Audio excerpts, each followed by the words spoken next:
पहले लोगों से इंटरेक्शन बहुत होता था, लेकिन अब सोशल डिस्टेंसिंग के नॉर्म्स फॉलो करने पड़ रहे हैं, तो लोग अपने घरों में हैं। अब देखिए, इसमें गुस्सा होने की बात नहीं है। मेरे भी बाल बहुत बड़े हो गए थे, तो वाइफ ने इसको हेयर कट किया। जो फैसला है सरकार के स्तर पे होना है, हमारे स्तर का फैसला नहीं होगा। देश भर में जिस तरह कोरोना के मामले सामने आ रहे हैं, उसी तरह सबसे पहला मामला जिला कांगड़ा में भी आया था। इस मामले में ज़्यादा जानकारी के लिए हमारे साथ मौजूद हैं डीसी कांगड़ा राकेश प्रजापति। सर, सबसे पहले अभी फ़िलहाल जो है कोई मामला नहीं है।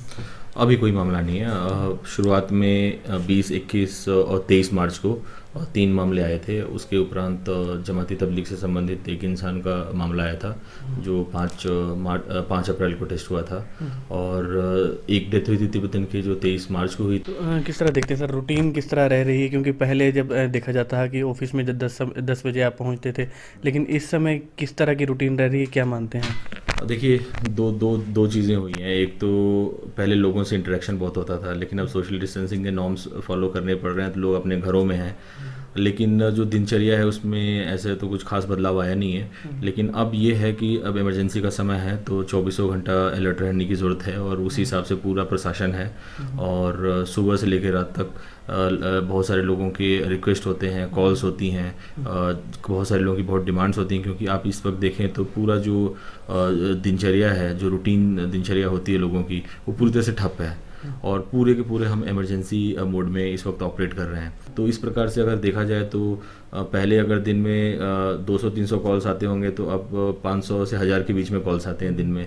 तो दिनचर्या में थोड़ा बदलाव हुआ है, क्योंकि अब जो भी हम मैटर हैंडल करते हैं वो इमरजेंसी केसेस नेचर के होते हैं। इससे पहले जो हम केसेस हैंडल करते थे वो रूटीन मैटर्स होते थे, तो काफ़ी बदलाव आया है। और किस तरह देखते हैं कि सबसे बड़ा जिला जो है वह कांगड़ा, आपको पता है जिला सबसे बड़ा हिमाचल प्रदेश में यही है, तो पॉलिटिशियन भी यहाँ बहुत ज़्यादा हैं, कई मंत्री भी हैं, विधानसभा अध्यक्ष भी हैं, तो किसी प्रकार का कोई प्रेशर आप तक? देखिए, कोई प्रेशर इस तरह का नहीं होता है। इस तरह की जब स्थिति, आपातकालीन स्थिति पैदा होती है, तो जो रूल बुक्स, जो रूल्स, जो एडवाइजरीज हमें बोल रही हैं, अगर उसके अनुरूप चला जाए तो कोई दिक्कत नहीं है। आज के समय में अगर किसी को भी पास चाहिए, तो it has to be based on कि भाई वो मेडिकल इमरजेंसी है कि नहीं, डेथ है कि नहीं, पास कहाँ से रिक्वेस्ट आ रही है, ये मैटर नहीं करता है। ये मैटर करता है कि उसको ज़रूरत है कि नहीं है। तो इस प्रकार पूरे, क्योंकि कांगड़ा जिला आप देखें पूरे हिमाचल का 1/4 है लगभग पॉपुलेशन वाइज, तो डिमांड्स उसी अनुरूप से बहुत हाई रहती हैं।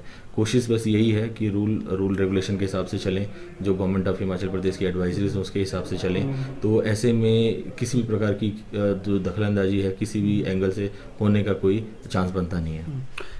हमने हमेशा देखा है राकेश प्रजापति जो हैं शांत स्वभाव में रहते हैं, तो इस दौरान जितना हेक्टिक शेड्यूल जो है आपका, कभी गुस्सा भी आया किसी बात को लेकर? देखिए, इसमें गुस्सा होने की बात नहीं है। स्वाभाविक होता है, इंसान अपनी प्रकृति के हिसाब से कार्य करता है, और ये ऐसे ही समय होते हैं जब लोगों को अपने बारे में ज़्यादा पता चलता है। पूरी जो टीम है बहुत एफिशिएंटली काम कर रही है। सबको, अगर आप वहाँ चार्ट देखें तो सबके लिए काम विभाजित कर दिया गया है। सब अपना काम अगर ढंग से देखें, हमारे कंट्रोल रूम में चीज़ें ढंग से चलें और चीज़ें ऑटोमेटेड हो जाएं, ऐसी परिस्थिति में भी अगर ऑटोमेटेड हो जाएं, तो मुझे नहीं लगता कि कोई भी स्वभाव में बदलाव आने की ज़रूरत है, और उसी अनुरूप मुझे नहीं लगता कि कोई बदलाव आया है। किस तरह देखते हैं सर, इस समय जो है हर चीज़ की दुकान जो है वह बंद है, हम भी अपनी दाढ़ी जो है नहीं कटवा पा रहे हैं, ना बाल कटवा पा रहे हैं, तो इस समय में आपने इस चीज़ को कैसे मैनेज किया? देखिए, ये सबके लिए आपातकालीन स्थिति, असामान्य स्थिति है, और सब लोग अपने अपने हिसाब से इसको डील कर रहे हैं। इनफैक्ट मेरे भी बाल बहुत बड़े हो गए थे, तो वाइफ ने इसको हेयर कट किया।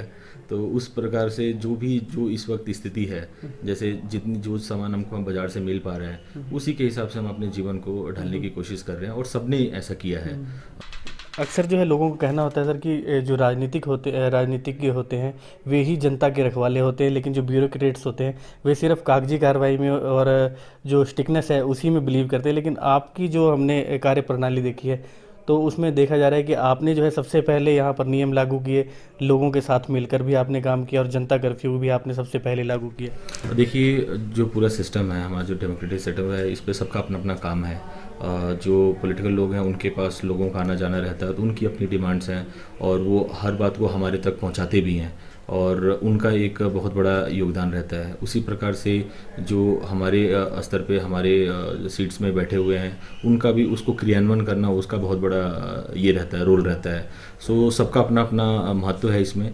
और जब इस तरह की आपातकालीन स्थिति आती है तो कुछ पोजीशंस होती हैं जहाँ पर लोगों से लीडरशिप की एक्सपेक्टेशंस होती हैं, लोगों से सही डिसीजंस लेने की एक्सपेक्टेशंस होती हैं।